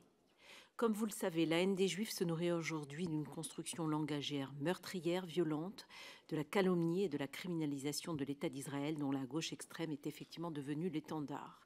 Or, cette haine s'exprime aujourd'hui ouvertement à l'université dans des manifestations durant lesquelles sont scandés des slogans appelant à la destruction de l'État d'Israël, dans des appels au boycott pourtant illégal, sur des murs recouverts de tags, dans des conférences dont aucune ne respecte le principe du contradictoire et auxquelles sont conviées des personnalités sulfureuses qui estiment par exemple que le Hamas a mené une action de résistance légitime le 7 octobre dernier. Pour les étudiants juifs, tous affublés aujourd'hui du terme sioniste, qui est devenu une injure, se rendre en cours est désormais devenu extrêmement pénible, voire dans certains cas insurmontable. Vous avez cité un certain nombre d'actions que vous avez mises en place. Madame la députée, votre question, s'il vous plaît. Mais qui sont, selon toute vraisemblance, pas suffisantes pour lutter efficacement contre la haine des Juifs sous toutes ses formes.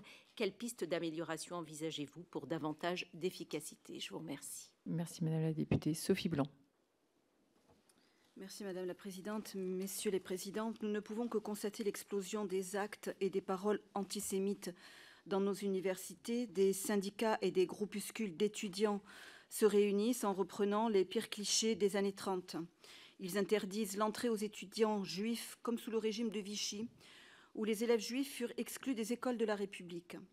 Si l'université est bien le lieu de la libre pensée, elle ne doit pas devenir le lieu du dogme antisémite où l'on y enseignerait la haine du juif.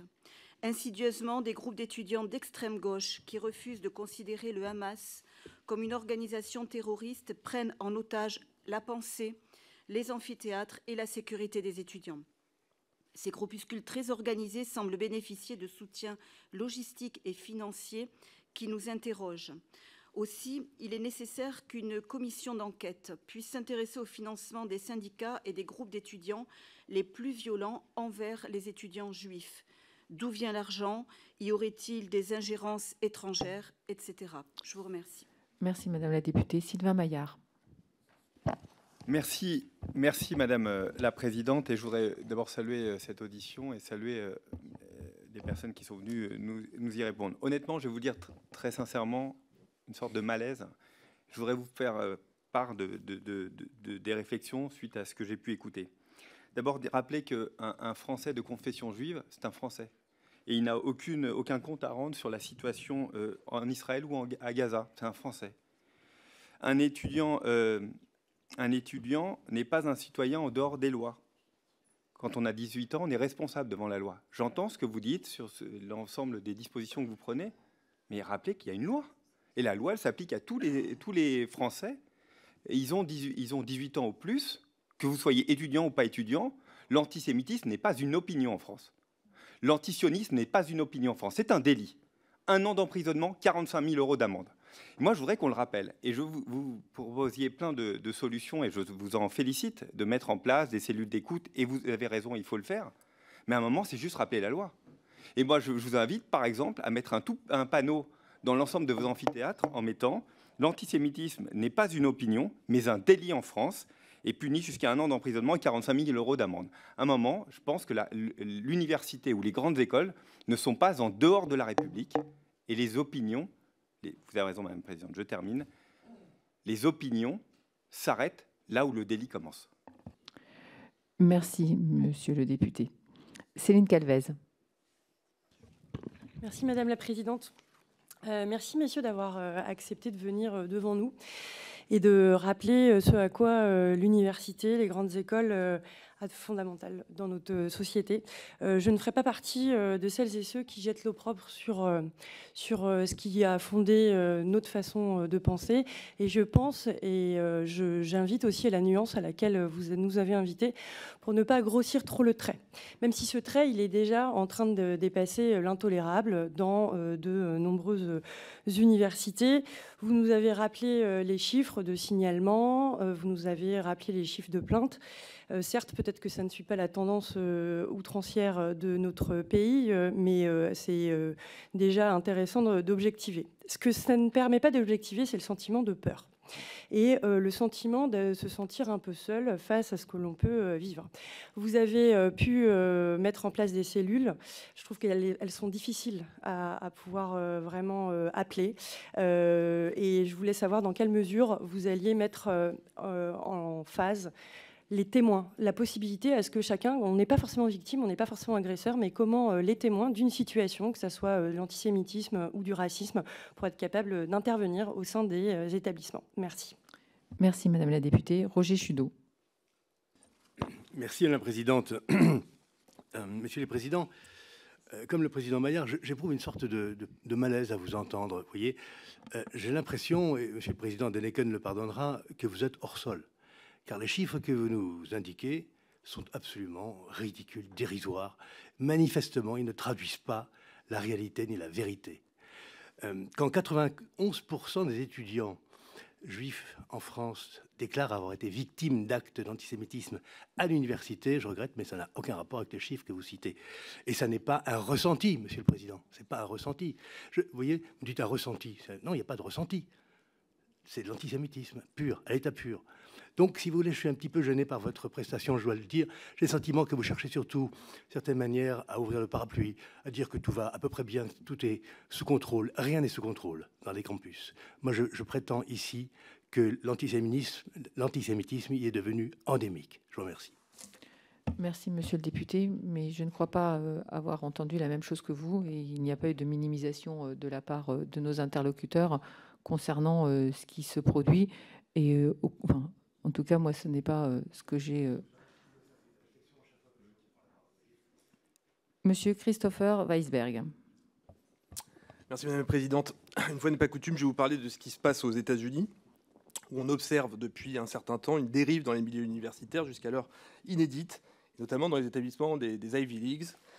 On a tous été marqués par l'audition des présidents de Harvard, de UPenn, du MIT devant le Congrès américain en décembre dernier. De cette audition, le monde entier a retenu une chose, et j'imagine que vous les avez suivis avec particulièrement d'intérêt, c'est l'incapacité, notamment des présidents des universités américaines, à trouver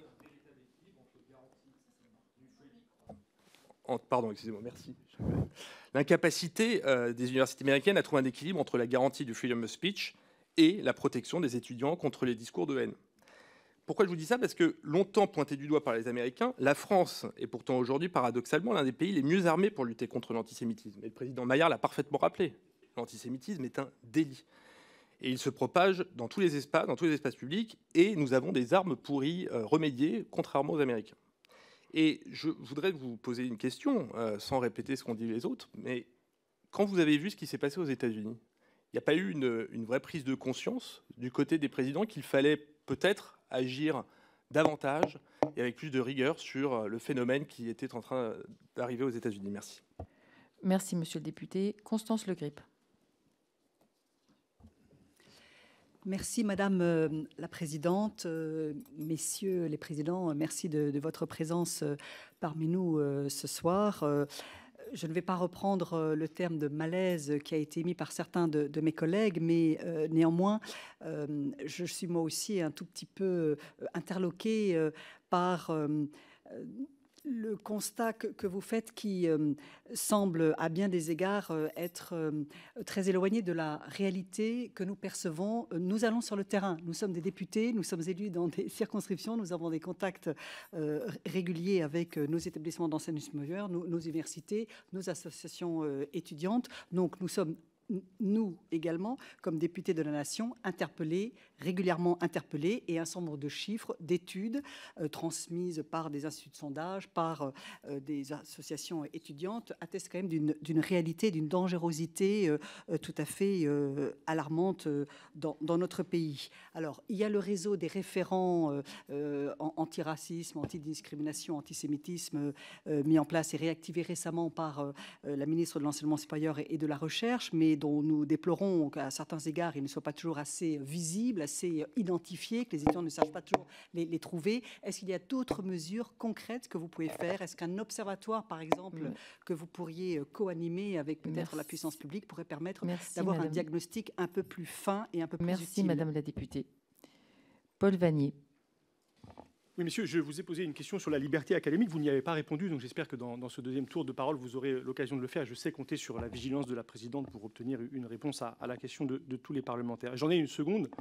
Messieurs, n'avez-vous pas le sentiment, 3 ans après, de revivre, au fond, cette chasse à l'islamo-gauchisme, puisque certains d'entre vous ont repris ce terme qui vient de l'extrême droite dans cette salle, qui, moi, me fait penser au judéo-bolchevisme des années 1930, dans des contextes peut-être aussi dramatique. N'avez-vous pas l'impression de revivre donc cet épisode engagé par une précédente ministre de l'Enseignement supérieur, Madame Vidal, qui avait déclenché une enquête, disait-elle, au CNRS avant que celle-ci soit absolument abandonnée, et qu'il n'en reste qu'une chose, et que je sens dans cette audition, c'est l'opprobre pour les universitaires, pour les chercheurs de ce pays, puisque vous le sentez, messieurs, vous êtes vous aussi maintenant désormais pointés du doigt, attaqués et suspectés de tant de choses, alors que vous nous avez dit la façon dont vous essayez à juste titre, et c'est votre rôle de lutter contre l'antisémitisme et tous les racismes. Donc ne voyez-vous pas dans ce climat une redite de l'épisode de 2021 avec Madame Vidal? Merci, monsieur le député. Patricia Lemoine. Merci, Madame la Présidente. Ma question s'adresse en particulier à Michel Deneken. Je voudrais notamment revenir sur les incidents et l'agression dont ont été victimes en janvier dernier 3 étudiants de confession juive sur le campus de l'université. Ces jeunes ont été pris à partie alors qu'ils collaient des affiches pour la libération des otages. Et des hommes masqués sont arrivés, les ont mis au sol, les ont frappés en les qualifiant de sionistes, de fascistes sionistes. Les 3 victimes ont bien sûr déposé plainte pour violences aggravées et injures publiques. Au regard de la gravité des faits, pouvez-vous nous indiquer quelles suites ont été données pour tenter d'identifier et de sanctionner les auteurs de ces actes intolérables? Enfin, vous nous avez précisé dans vos propos liminaires que le climat était tendu, notamment en raison de menaces de mort qui ont pu être proférées, générant un climat anxiogène. Quelles sont par conséquent les mesures mises en place pour recenser les incidents et restaurer par ailleurs un climat de confiance? Le débat, nous le savons, est l'expression de notre démocratie, mais il doit aussi être prioritairement accompagné du respect d'autrui et des différences, quelles qu'elles soient. Je vous remercie. Merci, Madame la députée. Fanta Berrette.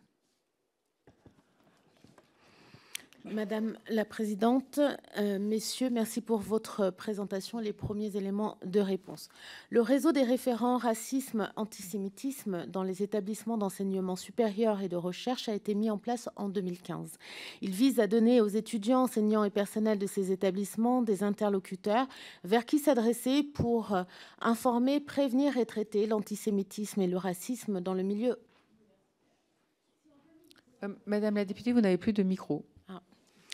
Si en 2019, le réseau comptait plus de 140 membres, force est de constater qu'il demeure encore peu connu pour la plupart des personnes au sein de ces établissements, ce qui peut constituer un frein à la bonne mise en œuvre de leur mission. Dans ce contexte, quelles pistes envisager pour renforcer la place de ces référents dans les universités et mieux les faire connaître, mais aussi, alors qu'ils remplissent un rôle de vigie, certes salutaire, la recrudescence des actes antisémitistes jusque dans nos campus impose également de renforcer leurs fonctions de prévention et de traitement telles que les actes. Quelle voie pourrait être préconisée dans ce sujet? Merci, Madame la députée. Philippe Frey. Merci Madame la Présidente. Depuis quelques années, les responsables associatifs étudiants reçoivent une formation visant à détecter et prévenir les actes liés aux violences sexistes et sexuelles. Cependant, beaucoup semblent encore peu sensibilisés au sujet des actes antisémites, alors même que les associations peuvent constituer les lieux privilégiés pour la multiplication de stéréotypes ou d'actes de ce type. Selon une enquête de l'IFOP commandée par l'Union des étudiants juifs de France et dévoilée par Le Parisien, 9 étudiants juifs sur 10 en France déclarent avoir été victimes d'un acte antisémite à l'université. Ces actes prennent la forme d'une remarque véhiculant des stéréotypes sur les juifs dans 89% des cas ou d'une blague soi-disant potache, y compris sur la Shoah dans 80% des cas, révèle le quotidien. Les agressions physiques à caractère antisémite sont dans 7% des cas. Alors que ces responsables associatifs constituent parfois, notamment dans les facultés les plus politisées, un maillon essentiel de transmission des idées et des comportements, ne faudrait-il pas également que leur soient dispensées des formations obligatoires de sensibilisation à la lutte contre l'antisémitisme? Je vous remercie. Merci, Monsieur le député. Anne Genté.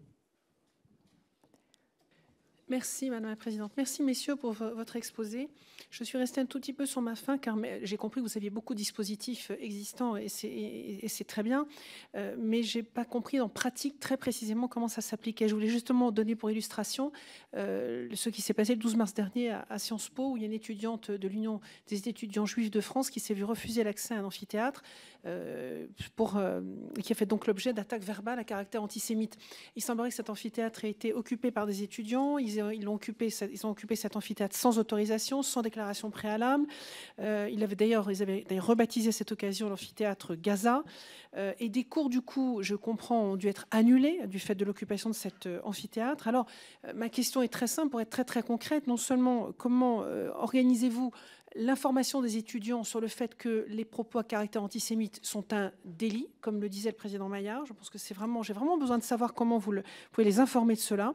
Et puis, s'agissant de cette situation particulière sur cet amphithéâtre, est-ce que des sanctions ont été prononcées contre l'occupation anormale et illégale même de cet amphithéâtre, et comment vous envisagez d'organiser vos universités, vos établissements, pour qu'une telle occupation illégale ne se reproduise pas.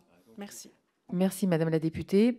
Nous allons passer aux réponses, à moins qu'un député ou l'autre... Oui, parce que j'ai l'impression que je n'ai pas tout le monde inscrit sur ma liste, c'est pour ça. Donc, Fabienne Colbock. Merci Madame la Présidente. Messieurs, l'initiative de cette table ronde dédiée aux actes antisémites dans les établissements d'enseignement supérieur souligne l'urgence des défis sociétaux auxquels nous sommes confrontés. L'augmentation des actes antisémites est une réalité indéniable qui exige une réponse ferme et ne doit en aucun cas rester sans conséquences et sans réponse. Vous l'avez dit, les débats sont l'essence même des missions des universités. Alors pourquoi l'organisation de débats semble-t-elle si complexe, comme vous l'avez mentionné? Selon votre expérience, est-ce que les obstacles à de tels échanges sont plus prononcés aujourd'hui qu'ils ne l'ont été par le passé? Ou bien sommes-nous face à une difficulté persistante à travers le temps? Et en regardant l'avenir, quel est votre niveau d'inquiétude et de réponse? Je vous remercie. Merci Madame la députée. Je regarde l'Assemblée. Non, c'est bon. Donc, messieurs, vous pouvez commencer à répondre. Donc, Monsieur Dénéquen, vous commencez. Merci. Je répondrai à la question qui était posée plus précisément pour Strasbourg, et ça me permettra d'y raccrocher 2 ou 3 remarques. Il y a eu effectivement, il y a une enquête policière qui est en cours, puisque nous avons des caméras.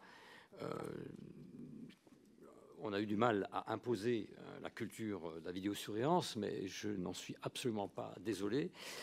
Au contraire, donc actuellement, des enquêtes d'identification des auteurs se font et avancent. Je ne suis pas évidemment dans la confidentialité de l'enquête.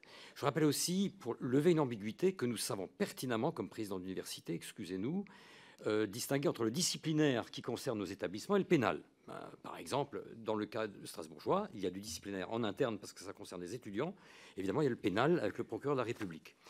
Je suis quand même un peu surpris parce que quelqu'un parlait d'attaque. J'ai l'impression quand même que la plupart d'entre vous, nous sommes un peu au banc des accusés, mais ça fait rien, on est des élus comme vous. Mais je pense que c'est vraiment un faux procès et on n'a jamais minimisé les choses. Je connais parfaitement le sondage des 91%, mais je vais vous dire une chose. Le 12 octobre dernier, quand a été organisée par les institutions juives strasbourgeoises la manifestation contre l'antisémitisme, d'ailleurs à laquelle certains députés nationaux sont venus apporter un succès médiatique, ces institutions se sont tournées vers moi. On dit on ne veut pas partir de la place de la République, non pas qu'on ne soit pas républicain en Alsace, on veut partir de la place de l'université. Et on veut aller à la place de la République.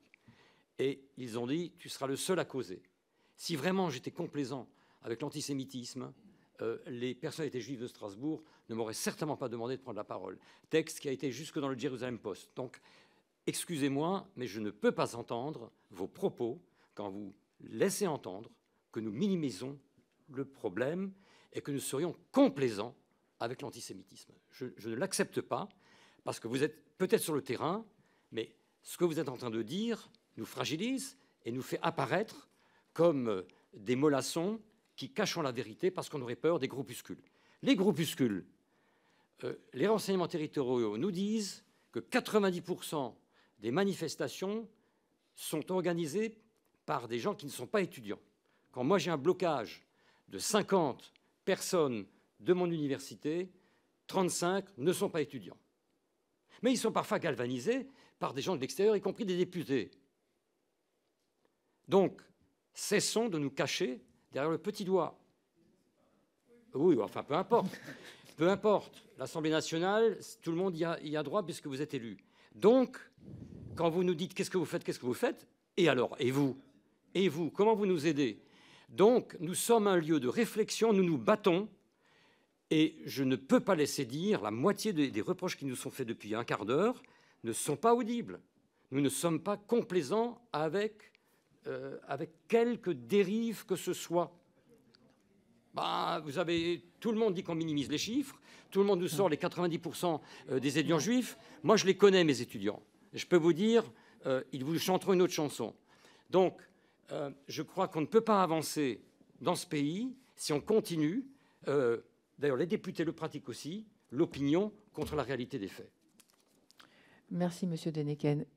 Moi, de la position d'où je suis, ce que j'ai entendu des uns et des autres, c'est surtout une prise de conscience des événements, et ce sur quoi vous nous alertez, c'est un manque de moyens pour avoir justement que les étudiants juifs qui se sentent en insécurité puissent avoir les moyens d'alerter et de pouvoir aller plus loin. Moi, c'est aussi ce que j'ai entendu ce soir.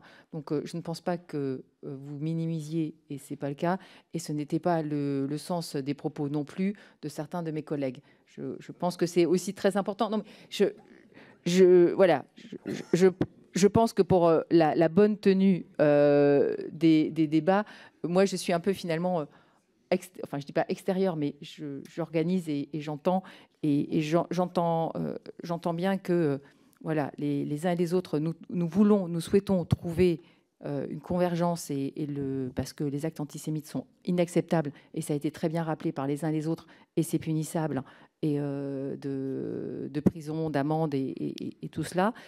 Mais on voit aussi que le dialogue sur un sujet aussi difficile n'est pas toujours forcément facile et fluide. Donc je me permettais à ce moment-là de l'audition de refaire ces précisions. Monsieur Gelé. Oui, donc merci Madame la Présidente. Peut-être une réponse à la première question concernant notamment les étudiants. Ce que je voudrais dire, c'est que dans une université, il y a deux types d'activités. Il y a les activités académiques qui sont conduites dans le cadre des cursus, donc bien sûr, complètement encadrées par l'institution. Vous m'entendez pas? Excusez-moi.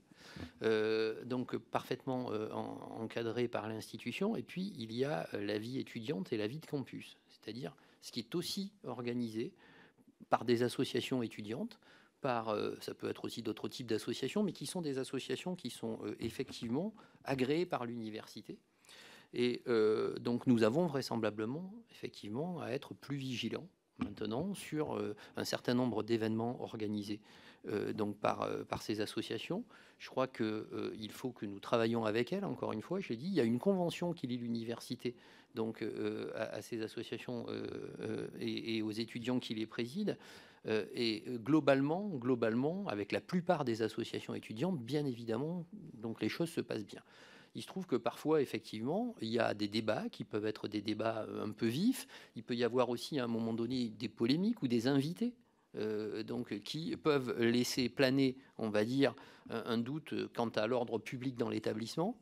Et donc là, il faut l'encadrer. Il faut encadrer ces événements. Une des meilleures façons, d'ailleurs, d'encadrer ces événements, c'est de le faire sur inscription et de regarder la liste des inscrits, tout simplement, pour regarder si, effectivement, il y a un risque ou pas. Il y a d'autres façons de faire, mais c'est aussi comme ça qu'on peut procéder. Donc, je pense que nos établissements sont de plus en plus en train de se tourner vers ce type de, je ne veux pas dire de contrôle, mais de fonctionnement vis-à-vis des associations étudiantes sur un certain nombre d'événements qui sont des événements sensibles. Mais ça fait partie de la vie de l'université, ça fait partie de la vie culturelle, intellectuelle, etc. On l'a encore dit, il n'y a pas d'université sans débat, et donc il faut aussi qu'on ait une forme contradictoire dans le débat. Donc voilà, on peut avoir ces sujets-là à traiter. Il peut y avoir des phénomènes dans une université aussi où, à un moment donné, on va dire, le règlement intérieur de l'institution n'est plus respecté.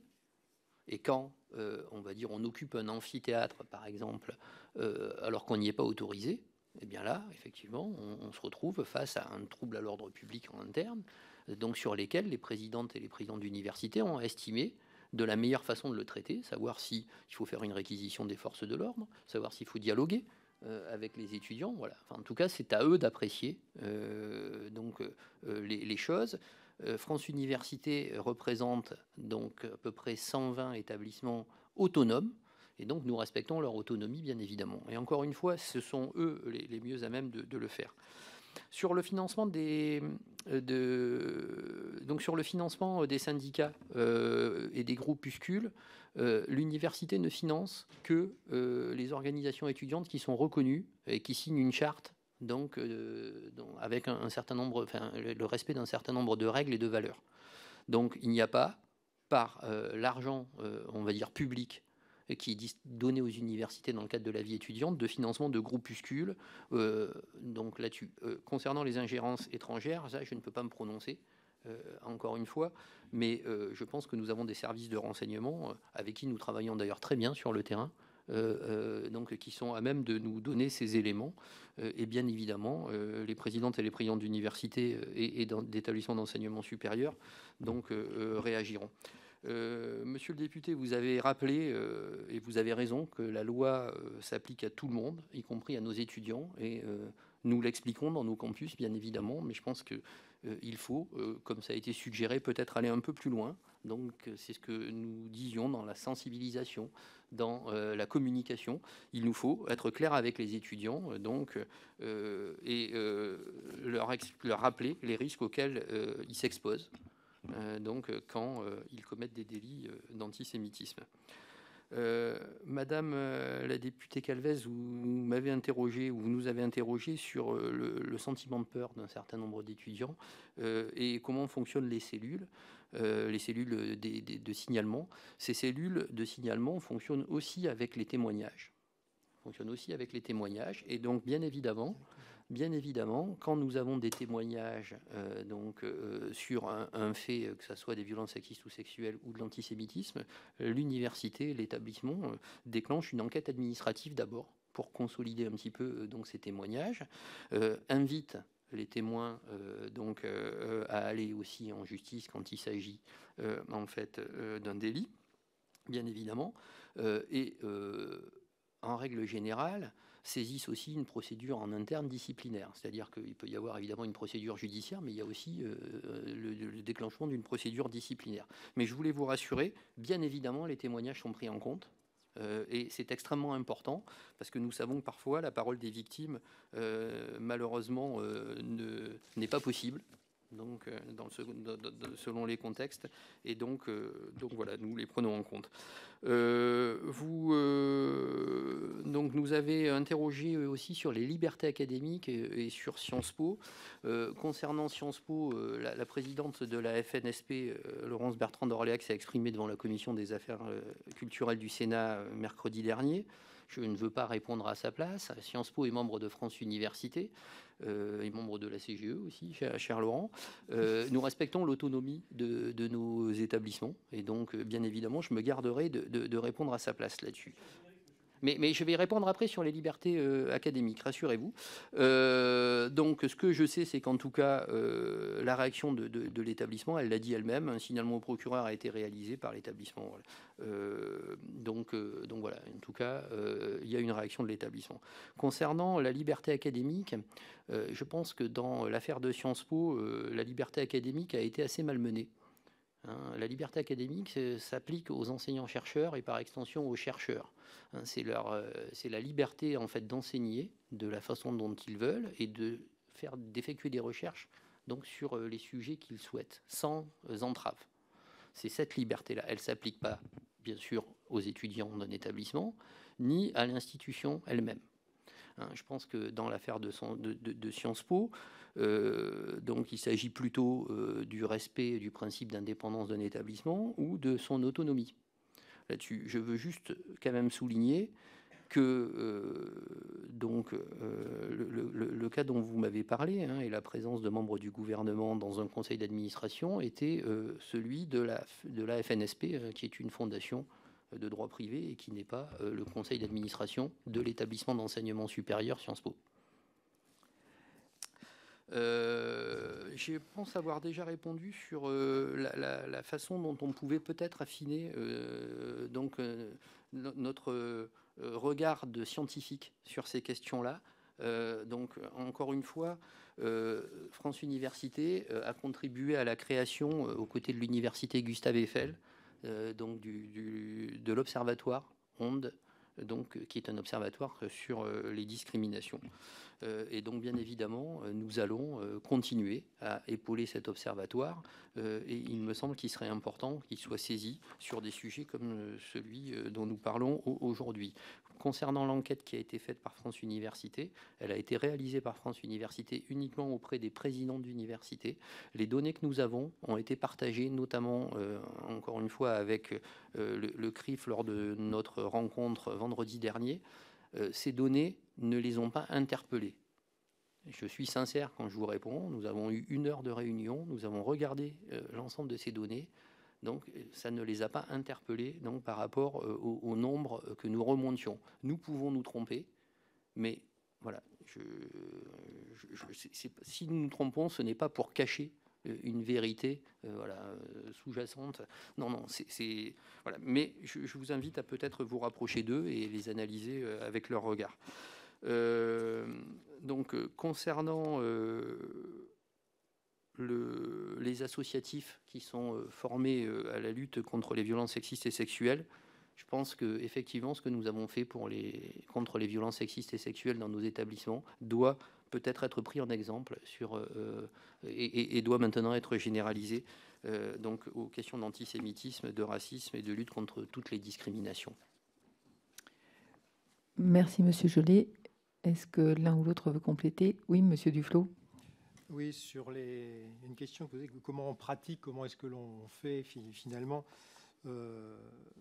peut-être vous dire que, en tout cas au périmètre des écoles qui sont à la CDFI, c'est qu'il y a un travail qui est fait en proximité avec toutes les associations étudiantes qui sont, je dirais, de ce que je peux savoir, c'est que je dirais, tout événement qui est organisé dans une école d'ingénieurs va être organisé par une association.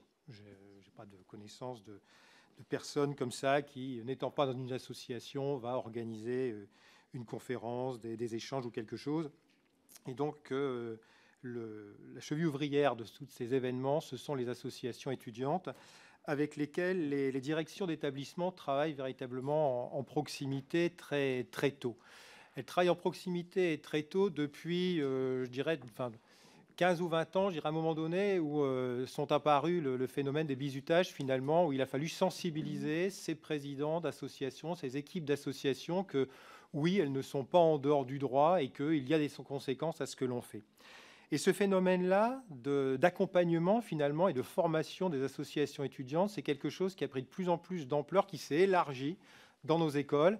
Et aujourd'hui, dans les écoles d'ingénieurs, lorsque les présidents, les bureaux des associations sont nommés, l'accompagnement fait que l'établissement va fournir des formations à ces présidents, à ces bureaux d'associations, pour bien leur expliquer non seulement comment ils vont devoir parfaitement prendre en charge leur rôle, mais peut-être et surtout qu'en étant présents dans l'association ou dans un bureau d'association, ils avaient désormais une responsabilité légale et une responsabilité pénale sur ce qu'ils allaient faire, et qu'ils devaient maintenant analyser tout ce qu'ils allaient faire à cet aune-là. Ils ne sont plus des étudiants pour lesquels voilà, c'est une manip que l'on va faire qui ne marche pas. Non, non, ils ont un rôle dans la société, ils sont responsables de ce qu'ils vont faire. Et ça, c'est quelque chose auquel on les forme. Maintenant, ça n'empêche pas effectivement malheureusement les dérives que l'on peut avoir. Ces mêmes associations peuvent nous remonter ou via les cellules un certain nombre d'événements, d'actes antisémites, VSS, racisme. Et lorsqu'ils vont être remontés aux directions d'établissement, je voudrais le redire, c'est pratiquement comment ça fonctionne. C'est que immédiatement ou dans les jours qui suivent, il y a une commission un peu d'enquête qui se met en place pour établir les faits.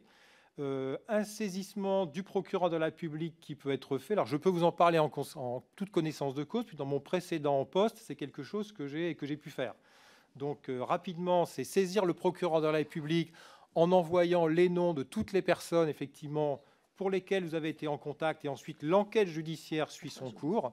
Là où je rejoins Guillaume Jolet, c'est que, malheureusement, il y a deux choses. D'abord, nous sommes très peu mis au courant du retour de ce qui se passe sur ces enquêtes pour les amener sur le terrain et bien dire finalement aux victimes que oui, leur parole a bien été prise en compte et qu'il y a des actions qui sont mises en place. Ça, c'est vrai.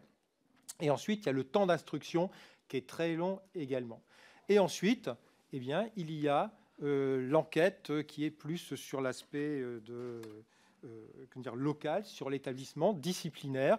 Et là, de nouveau, les mêmes personnes subissent, on pourrait dire, il y a des interrogatoires de nouveau qui sont menés par des commissions d'enquête de l'établissement, saisissement de la commission de discipline, puis dans un deuxième temps, énoncer des disciplines. Et là où je voudrais dire que l'établissement ne faillisse pas, c'est que dans le poste dans lequel j'ai occupé, c'est quand même pas moins de 30 étudiants dont les noms ont été envoyés au procureur de la République et qui sont passés devant une commission de discipline. Alors certes, pas pour des sujets d'antisémitisme, pour des sujets de racisme, mais on est quand même bien sur des problématiques très fortes de discrimination envers une population et envers d'autres étudiants.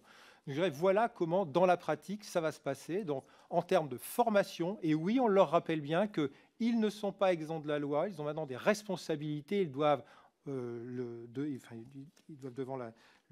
devant la justice, finalement, pourra juger ce qu'ils vont faire, et elle le fera. Et ensuite, lorsque nous avons des actes qui nous remontent, eh bien, je dirais, le bras ne saisit pas. Le sujet, effectivement, là où on pourrait s'améliorer et où nous sommes confrontés, c'est que, effectivement, il y a certainement trop peu de situations où les situations ne nous remontent pas suffisamment pour que nous puissions nous en emparer véritablement. Mais les dispositifs existent bien.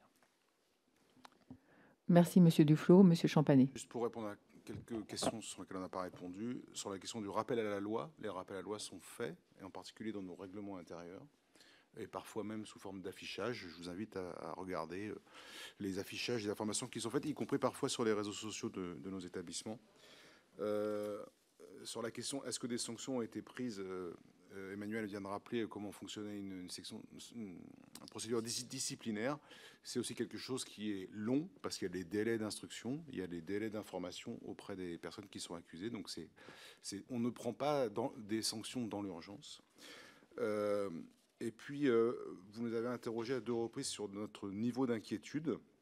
Il y a un sujet dont on n'a absolument pas parlé et qui, pour moi, explique une partie des 91%, c'est l'extrême violence des communications de nos étudiants entre eux sur les réseaux sociaux, et qui sont des choses qu'on ne voit pas.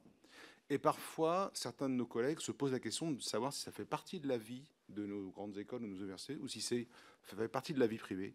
Je pense qu'on a tous tendance à penser que ça fait partie de la vie de nos établissements, et quand on nous donne ce type de communication, on lance des enquêtes et on fait des procédures disciplinaires. Mais je vous garantis qu'on a des jeunes qui ont une habitude de violence extrême dans leur communication sur des sujets futiles quand ils sont jeunes et qui deviennent toujours aussi violentes sur des sujets d'importance comme ceux dont on parle ce soir. Et puis j'ai été assez moi aussi choqué comme mon voisin sur le fait que certains d'entre nous disent qu'on était totalement hors sol. On est 4 professeurs d'université, on a été étudiants, on a été doctorants, on a été enseignants-chercheurs, on a passé tous notre vie à l'université. On n'est pas si jeunes que ça. Moi, je vous invite, je vous invite à venir dans nos établissements. Alors, venir sans en faire un spectacle, venir voir honnêtement ce qu'on fait. On a tous des rendez-vous parfois avec vous dans ces murs. Je pense qu'on pourrait les faire un peu plus souvent dans nos établissements et vous verrez de ce qu'est la réalité, de ce qu'on vit, de ce que vivent nos étudiants sur le terrain, comme on le vit nous. Merci. Merci, Monsieur Champanet.